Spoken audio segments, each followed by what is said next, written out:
It's another beautiful Sunday afternoon. This is Robin Minds. Welcome. My name is Ebuka Obiuchendu. Thanks a lot for joining us. Yes, elections are hot again in the air. I know we've talked a lot about other things this year with regards to the coronavirus, but politics is seriously back, and the Edo State elections are back in focus. It's a couple of days away, and the candidates have been saying so many things. A lot of cross-carpeting has happened, confusion across board for a lot of people who are watching from the sidelines, trying to understand, how the elections will pan out. But the day of reckoning is very close by, and I'm going to be joined today by a lot of people who are sort of insiders and know a lot about what's to come with regards to their candidates and parties, and hopefully selling for the last time to people of Edo State why their candidates should be preferred. Today on Robin Minds, the focus is on the Edo State elections. The Edo people are set to take the polls come September 19, just a few days away. Ebuka Obiuchendu chats with representatives of the various parties and a good citizen of the state who has his opinions on their manifestos. They outline their agendas, they spotlight the work they've done, what they plan to do, and they might even poke into the work the opposition has done. Up next, Ebuka chats with Ukinebo Dare, Baron Mike, Bright Omori, Peter Agwebo, Endurance Itiku, Usayuame Aladeshelu, next on Robin Minds, in association with The Future Project. Enough is Enough Nigeria. Can everyone hear me? How are you guys doing? We're fine. All right, thanks a lot for joining. And of course, Peter Agwebo is also here with us. All right, thank you. Let me start with you, Kinebo. You are a supporter of the PDP, a member of the party, I believe. Just quickly as you can, tell us why the PDP candidate should be preferred and what this mega means.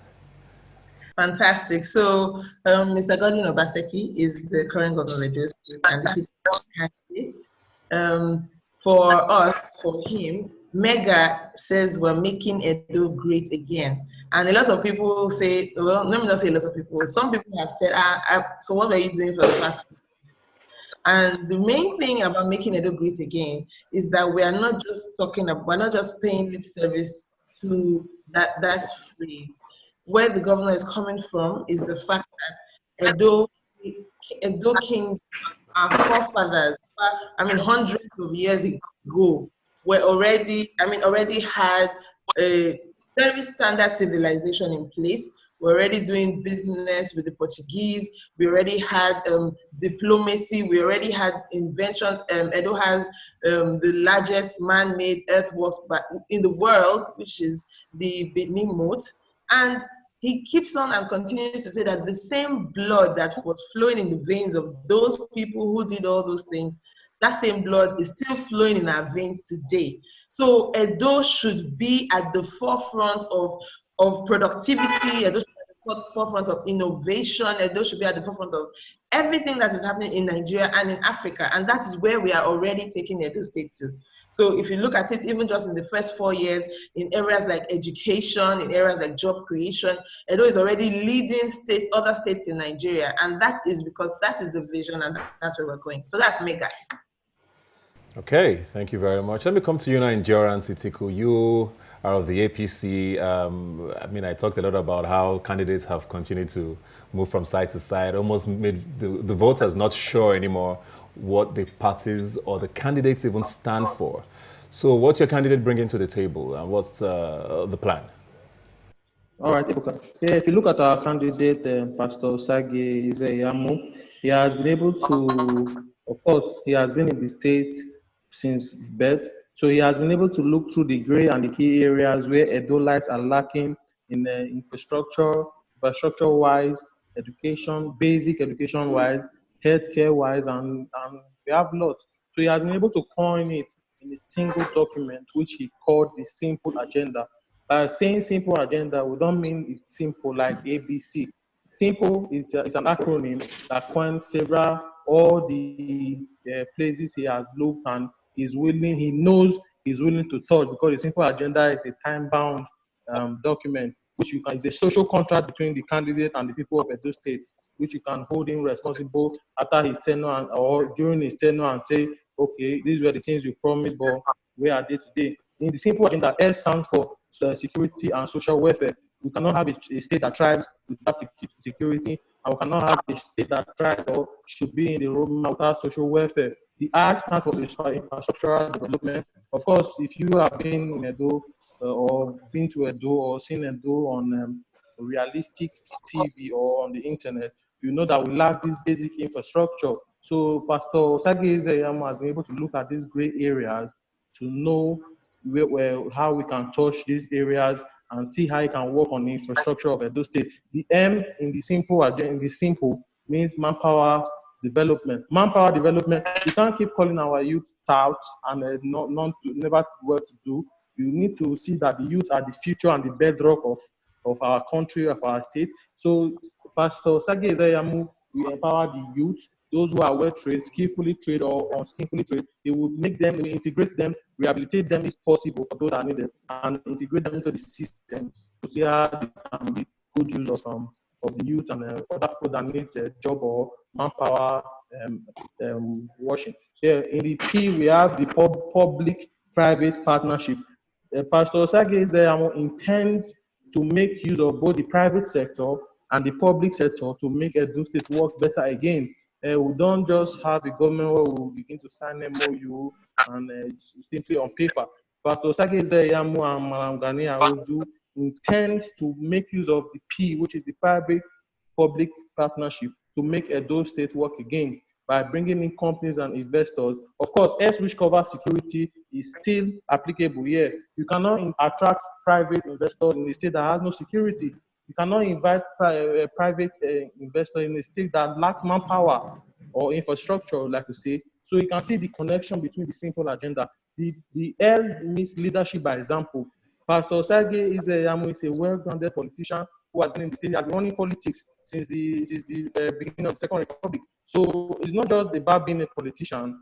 He would lead the people, political-wise, in socio-economic, ethnicity-wise, and so on. Then the E is simply empowerment. He's going to empower Edo people. So you can see that with this power-packed simple agenda, you know he has a plan. It's a social contract. You can hold him responsible. Okay. So that's that for now.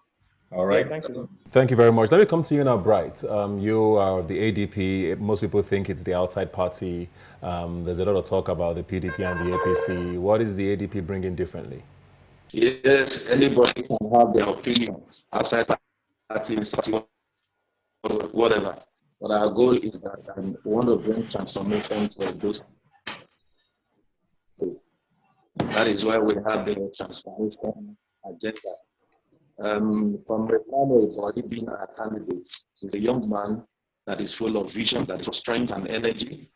He has been a part and parcel of Nigeria politics. He has worked with several agencies here in Nigeria. We have a lot to offer, like the clamor for the younger generation to come up is there. And then it's going to be touching a whole lot of areas of development as far as the state is concerned. In our agenda, we have agriculture, we have housing scheme. It's not just enough for us to pay salary as at when due. We must look into the future of our workers. We are having a housing scheme whereby they can, within the space of 20, 25 years, every person in the civil service have their own houses. And we are also looking into security. We want to partner with the local vigilante to boost our security architecture. I say, what do you want to hear from these candidates? Because I know you seem undecided. You are not sure where the wind is going to blow you with regards to what the candidates have to offer. What are you trying to hear from the candidates? We are also asking questions on how they intend to deliver their campaign manifesto to the good people of Edo State if being elected, because it is not only for a candidate to have a manifesto. We also need to know how this manifesto will materialize, because it is easier said than done, So we are actually looking keenly, asking questions on how these political candidates will deliver their campaign promises as trying in their own manifesto. So we are ready by September 19. like you know, is a secret ballot. So Edo people will go and vote on that day. Okay. Osayome, we've heard the mega and what they say the PDP candidate has to offer. Like I think the question everybody has to ask is why should we believe things this time? I mean, this is the second tenure, like the previous speaker said, Okine, but why suddenly make Edo State great again? Why didn't that happen from the start? Okay, thank you. So the mega stands for making Edo great again. It was deliberate to say making because it's a process. And we believe that, I mean, if you want to build a house, you can't just wake up and build a house in 6 months. You have to do it in a time frame that permits. So the essence of saying making Edo State great again is that the process has begun and we want to complete it to the extent that another tenure would allow us. And that's why it is making Edo State great, because we have started, His Excellency Governor Gordon Obaseki started it when he came into office, November 2016.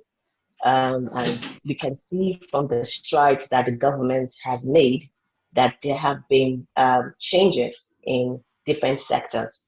And so because of that process, we want to continue.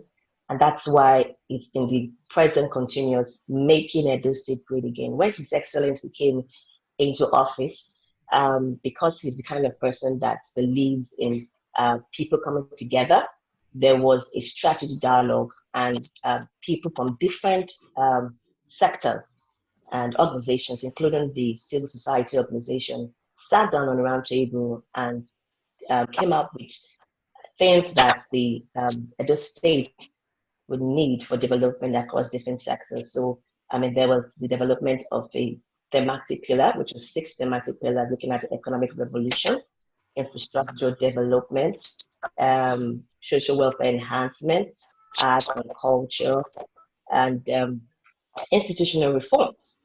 And activities have started in this in the 6 thematic pillars. I want to ensure that we do much more to complete what we started. Yes, I won't say that everything can be completed in the next 4 years, but to the extent of which the tenure will permit us, that is what we are talking about, making Edo State great again. If you come to Edo State, looking at the 3 senatorial districts of Edo State, you will see that there's been developments across different sectors. One will not say that everything has been complete, and that is why His Excellency is seeking a re-election. And so the essence of saying that is we are making what we have made, not that we didn't start, but we need to continue the process. And a twin mantra and a twin manifesto to mega is Edo first, because His Excellency believes in putting the Edo people first. Thank you. All right, let me come to you now, Mike. You, I know, work very closely with the APC candidates, and a lot of people have talked about the fact that he seems to just be a career politician who just wants power, which is why he keeps moving across party lines just to get to what he wants. How do you convince a voter to say that, okay, he actually has the interest of Edo people at heart as against his own personal ambition? Thank you very much. You've asked a very brilliant and sensitive question. First of all, I'm very sure that a lot of Edo people know that Osage Zeyam is not a career politician. If you say career politician, you're talking of a man that basically lives on politics and has nothing else to do. And it's on record that in Edo State, he is one of the biggest agripreneur, if you want me to use that word. He's the proprietor of Isle Farms, and he's the chairman of Isle Ventures, a chain of a business with different affiliation. That they don't see him on signboard or talking on TV or, I mean, jumping from one conferences to the other, doesn't mean the man is into business. Pastor Sadi Seyabu is a businessman over the years. I mean, going from the days of in the 80s, he has been in business, and he's someone that I appreciate, if not for politics. Osage Seyamu is a very private person, and for him, it is not necessary to be talking about his business adventure here and there. And talking about moving from one party to the other, of course, if it was a crime, our constitution would not have permitted such. Like you have seen recently, the governor moving from the APC, a party where he was voted for as a governor, and moving to PDP, basically to pursue his ambition, basically to pursue his goal. And that is what every Nigerian is entitled to. Osake isn't just moving into a party that he has nothing about. He was one of the foundational members of the APC. As a matter of fact, the legacy parties that finally turned into APC, he was the one representing one of the people representing the ACN bloc of that particular party.